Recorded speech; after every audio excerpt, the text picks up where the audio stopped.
Tired of bad credit holding you back? What if I told you there's a step-by-step method to clean up your credit report, the same one consultants use but without the hefty price tag?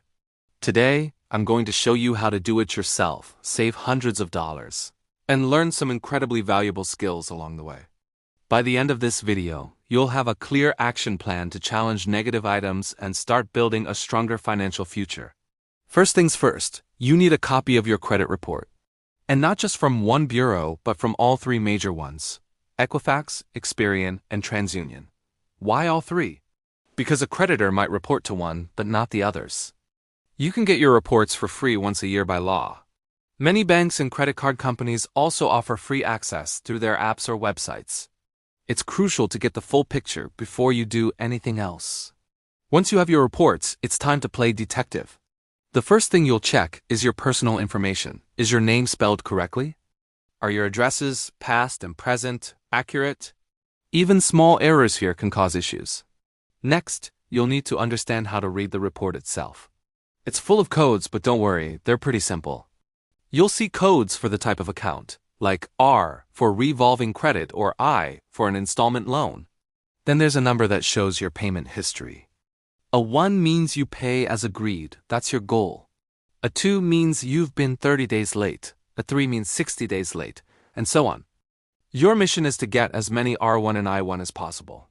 Remember, it's estimated that a quarter of all credit reports have errors. It's your responsibility to find and fix them. Now for the action part. Go through each report and make a list of every single negative item you see, even if you think it's accurate. List the creditor's name and the account number. You're going to write a dispute letter to the credit bureaus.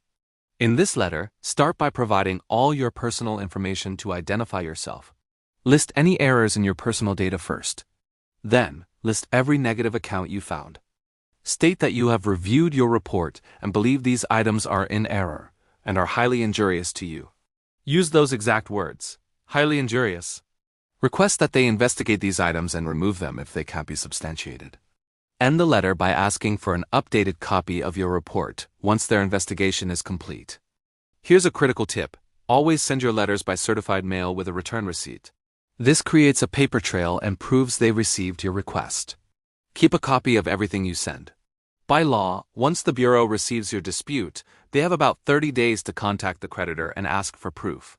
And here's the secret sauce: many creditors are busy, disorganized, or just don't bother to respond. If they don't provide documentation in time, the bureau is legally required to remove that negative item from your report. It's that simple. After about 45 days, if you haven't received an updated report, send another certified letter reminding them of your dispute. When you get the updated version, compare it to your original. You'll likely see many negative items have vanished.